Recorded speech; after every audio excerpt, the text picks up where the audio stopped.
ऋषभदेव जी जैसे महात्मा क्या कहना। ये वही ऋषभदेव जी हैं जिनसे जैन धर्म का प्रादुर्भाव भया।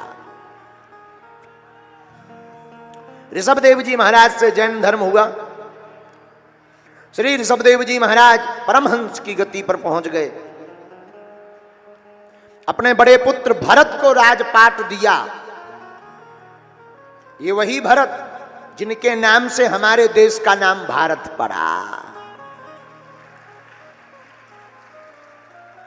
इन्हीं भरत में इतनी ताकत के बचपन में खेल खेल में ही ये सिंहों के दांत गिन लेते थे। ऋषभदेव जी महात्मा बन गए, अपने पुत्र भरत को राजा बना दिया। महात्मा बने तो सिद्धियां आने लगी। इन्होंने विचार किया कि अगर सिद्धियों को पकड़ेंगे तो लक्ष्य से भटक जाएंगे, क्योंकि मान बढ़ाई जब से आई लगन राम से छूटी, और स्वामी स्वामी सुनन लागे सो किस्मत उनकी फूटी।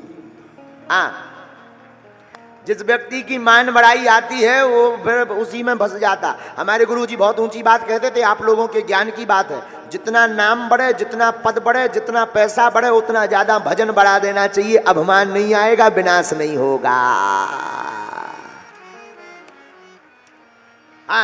जितना नाम, जितना पद, जितना रुपया बढ़े, उतना ही भगवान का भजन बढ़ा देना चाहिए, माला बढ़ा देनी चाहिए।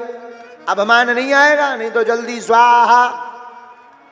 बोले का? बोले एक भय हते और टपक गए। फिर भय थे में चले जाओगे। और अगर नाम पद और धन बढ़े और सत्कर्म करने शुरू कर दोगे, मानव सेवा शुरू करने लगोगे, तो फिर लोग कहेंगे एक ऐसे भी हैं। थे में और है में बहुत अंतर है। बोलो सीताराम। तो सिद्धियों के चक्कर में नहीं पड़े ऋषभदेव जी ना, ना, ना। अरे क्या पढ़ना। भरत जी भी अपने बड़े पुत्र सुमति, इनके भी 5 संतानें हुई। बड़े बेटे का नाम सुमति, सुमति को राजा बनाया। भरत जी भी पिता की भांति भगवान के भजन के लिए बाबा बन गए। एक बार भरत जी सूर्य भगवान को अर्घ दे रहे थे, तब तक एक सिंह ने दहाड़ लगाई। दहाड़, सिंह दहाड़ा, गर्जना की। एक मृगी हिरनी पानी पी रही थी उसी सरोवर में जिसमें ये सूर्य भगवान को अर्घ दे रहे थे। सिंह की दहाड़ सुन करके उस मृगी ने छलांग मार दी। वो मृगी थी गर्भवती, गर्भ से थी। छलांग मारी सिंह के डर के कारण। बीच रास्ते में ही उस मृगी का गर्भपात हो गया। उस पार जाकर के वो मृगी मर गई। भरत जी ने विचार किया मानवता दया दिखानी चाहिए, जीवों पर दया करो। उस मृगी के छोटे से बच्चे को पकड़ लिया, कहीं ये मर ना जाए। हाथ में लिया, हाथ में ला करके आश्रम में ले आए। बढ़िया देखभाल करने लगे। यहां वहां से व्यवस्था करके भोजन की व्यवस्था उसकी करने लगे। अब देखो यहां काम हो गया, लेकिन मोह में ये भी फंस गए। मृगी का नन्हा सा बालक अब तो धीरे धीरे बड़ा हो गया। आश्रम में उछल कूद करने लगा। ये पूजा करने बैठे, माला जपने बैठे, सोई मृगी का बालक चाटने आ जावे। ये डांट लगा दे, एक तरफ चलो। बेचारा शांत सामने बैठ जावे। धीरे धीरे धीरे वो बड़ा हो गया। एक दिन वो मृगी का बच्चा सजातीय मृगों के साथ वन में भाग गया। आओ प्रभु, आओ आओ आओ प्रभु, प्रभु को ऊपर आने दो, ये हमारे प्रभु आ गए। आओ आओ आओ लीलाधर प्रभु आओ, मस्त मौला प्रभु हैं ये हमारे। आज तो तुम गजब का चश्मा लगाए हो प्रभु। आने दो आने दो, आने दो। बैठे रहो। तुम्हारे कारण हमने कथा तक रोक दी। आओ आओ आओ आओ राजा आओ आओ।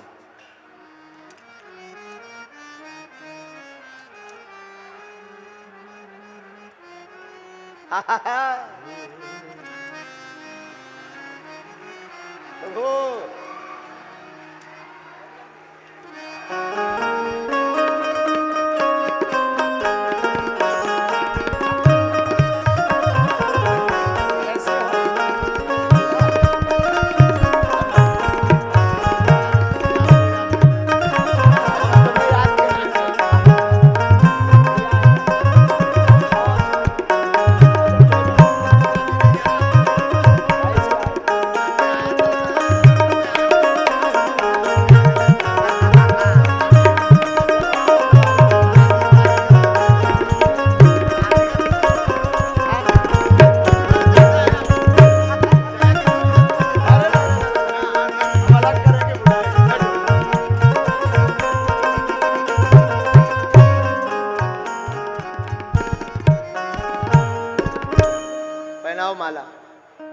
इनका नाम लीलाधर प्रभु है।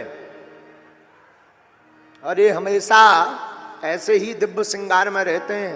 ये नौकरी करते थे, नौकरी। तो ठाकुर जी का ऐसा रंग चढ़ा कि नौकरी छोड़कर अब बड़ी वाली नौकरी करने लगे।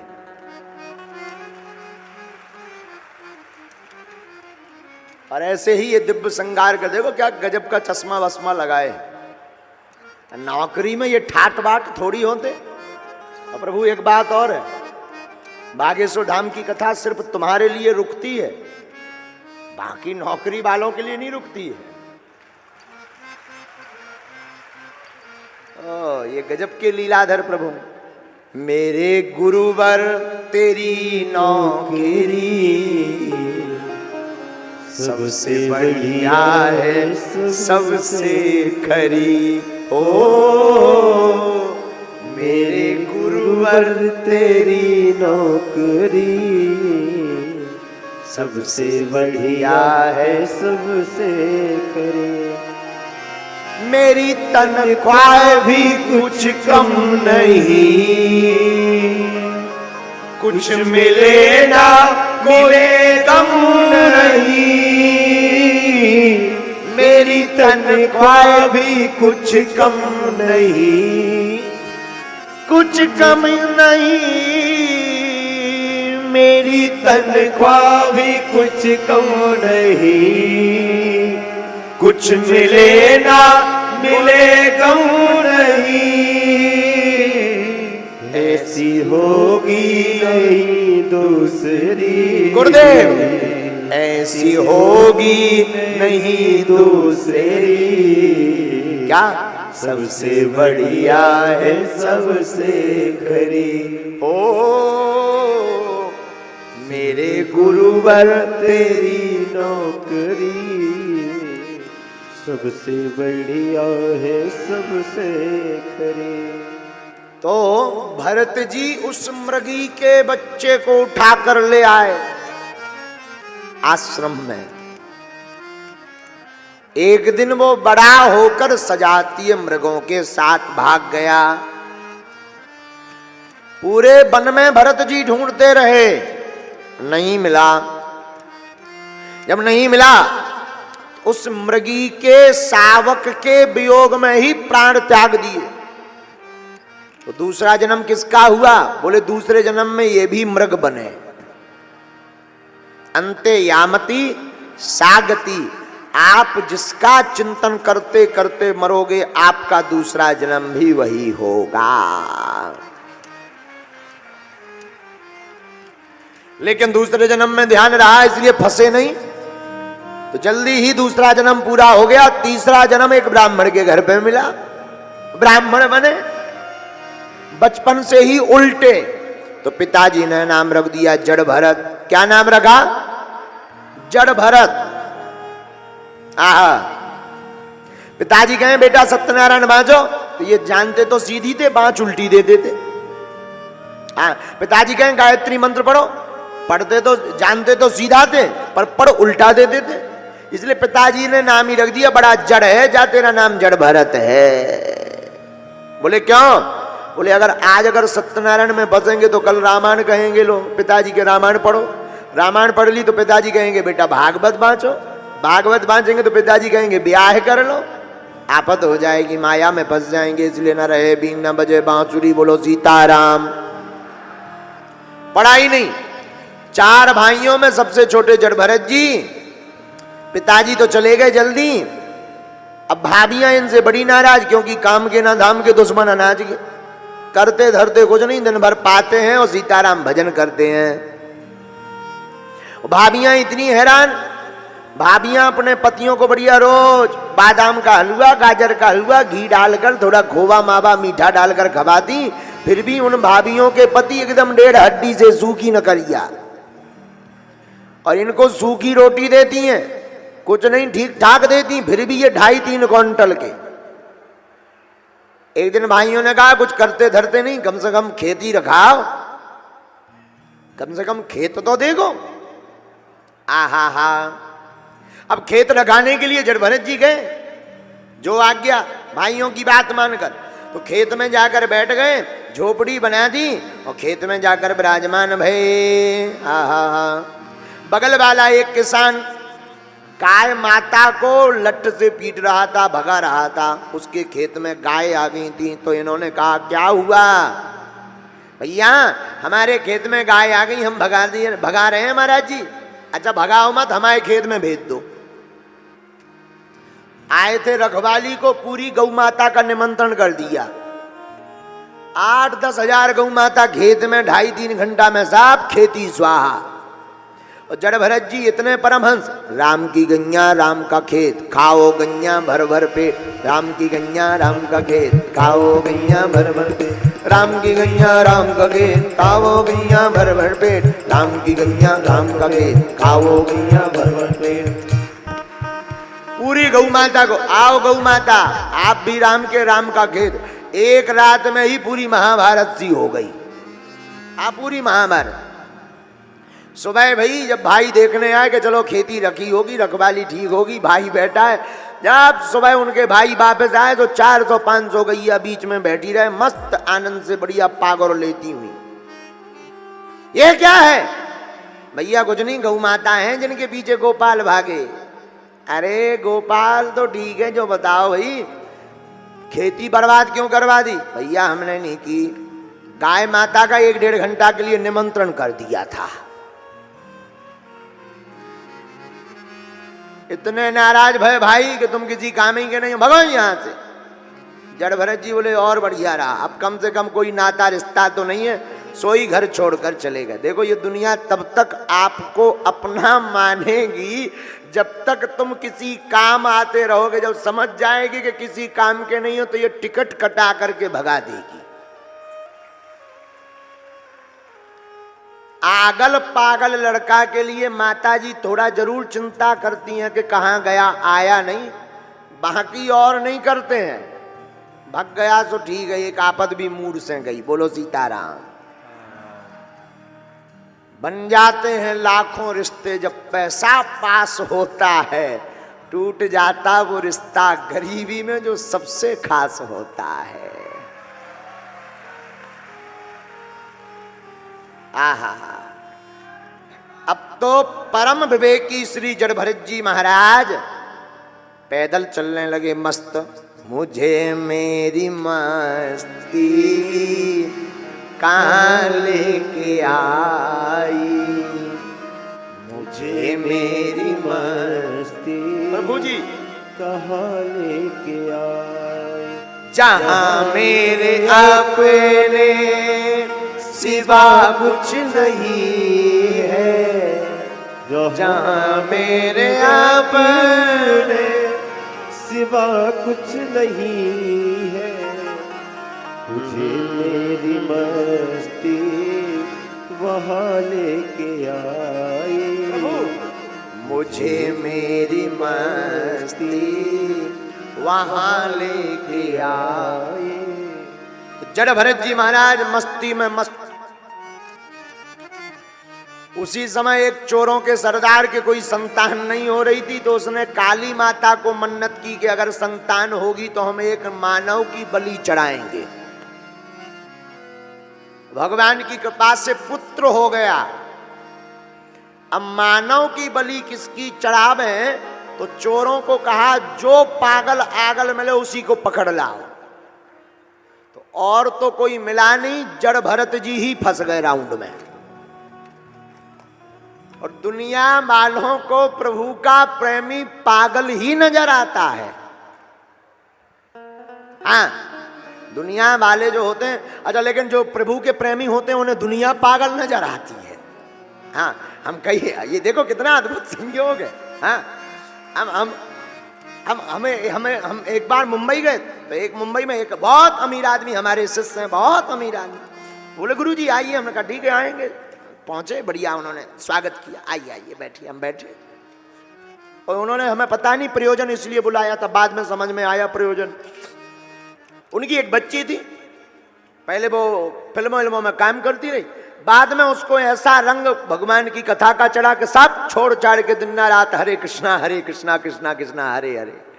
तो बोले महाराज जी ये बिटिया पागल हो गई। हमने कहा अरे यार बुलाओ, हम देखते हैं, प्रार्थना करते हैं हनुमान जी से।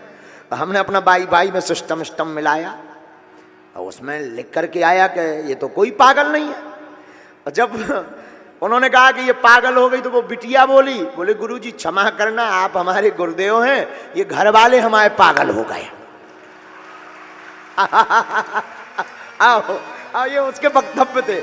हमने कहा मतलब हम समझे नहीं। बोले जब देखो हमारे पीछे पड़े रहते, अब हम पूजा ही तो कर रहे हैं, क्या कर रहे हैं, कहीं जा रहे हो, पार्टी कर रहे हो, विदेश जा रहे हो, कुछ उल्टा कर रहे हो, भगवान की भक्ति कर रहे हैं, ये पगले आ गए पीछे पड़े हमारे। माता पिता क्या कह रहे थे, बोले गुरुजी हमारी बिटिया पागल हो गई। तो ये अद्भुत है यहाँ की स्थिति में, संसार की स्थिति में। संसार वालों को भगवान का भक्त पागल नजर आता है और भगवान के भक्त को दुनिया पागल नजर आती कि ये कितने पागल हैं, 2 कौड़ी की जिंदगी में ये 2 कौड़ी के लिए पूरी जिंदगी गवा रहे हैं, हम तो करोड़ों का मटेरियल भगवान कृष्ण को पा रहे हैं?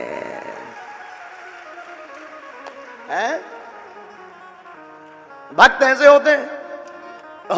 जड़ भरत जी प्रायः पागल नजर दिखे पर थे नहीं, तो चोरों ने जो है जालाल डाला कि चलो हमारे साथ। जड़ भरत जी बोले चलो,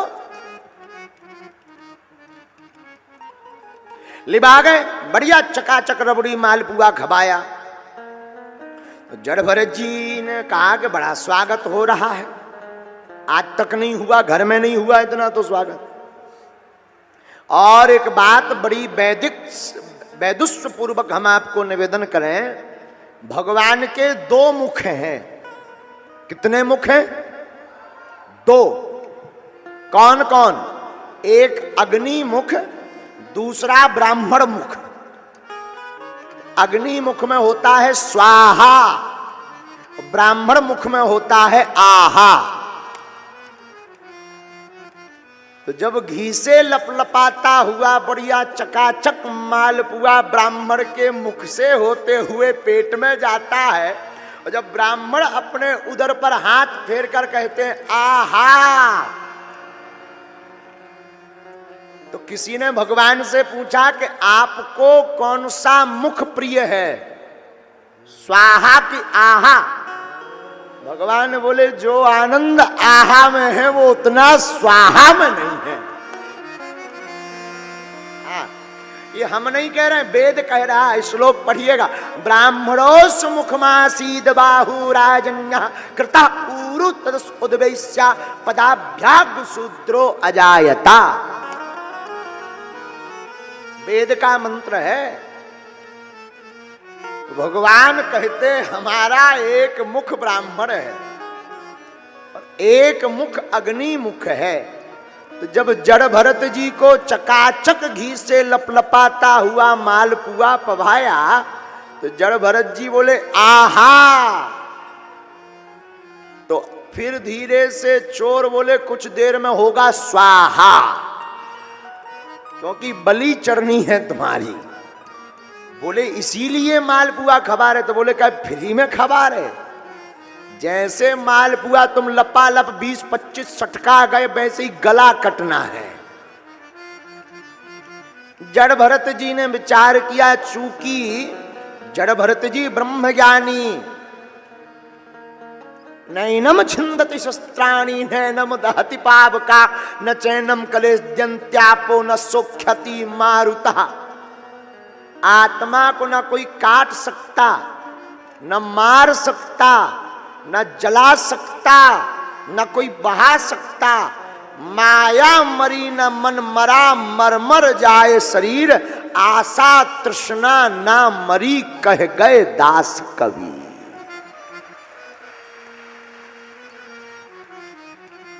तो बोले हम तो मरेंगे ही नहीं, मरेगा तो शरीर। मां भद्रकाली के मंदिर में जाकर गए, गर्दन में हल्दी वल्दी लगाई चोरों के सरदार ने, और तलवार कृपाण निकाल कर काटने के लिए मां भद्रकाली का ध्यान किया ही कि मां भद्रकाली ने विचार किया कि एक ब्रह्मज्ञानी की हत्या हमारे मंदिर में हो जाएगी तो बड़ा पाप लगेगा। फिर क्या, तत्क्षण भद्रकाली मैया मंदिर के अंदर प्रकट भई सहसोच्चाट, उच्चाटन करती हुई भगवती प्रकट भई और तलवार को चोरों के सरदार के हाथ से छुड़ाकर सब चोरों का वध कर डाला। मां भगवती अपने खप्पर को भर करके वरद हस्त के रूप में जड़भरत जी के सन्मुख प्रकट हो गई।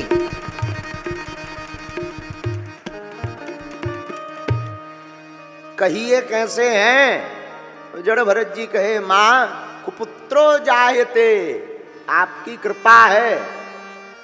बस प्रणाम किया, ब्रह्मज्ञानी संत हैं। आगे राजा रहुगण को उपदेश दिया। इस कथा का आशय भागवताकार ने क्या कहा भागवत में? एक मृगा के संग ते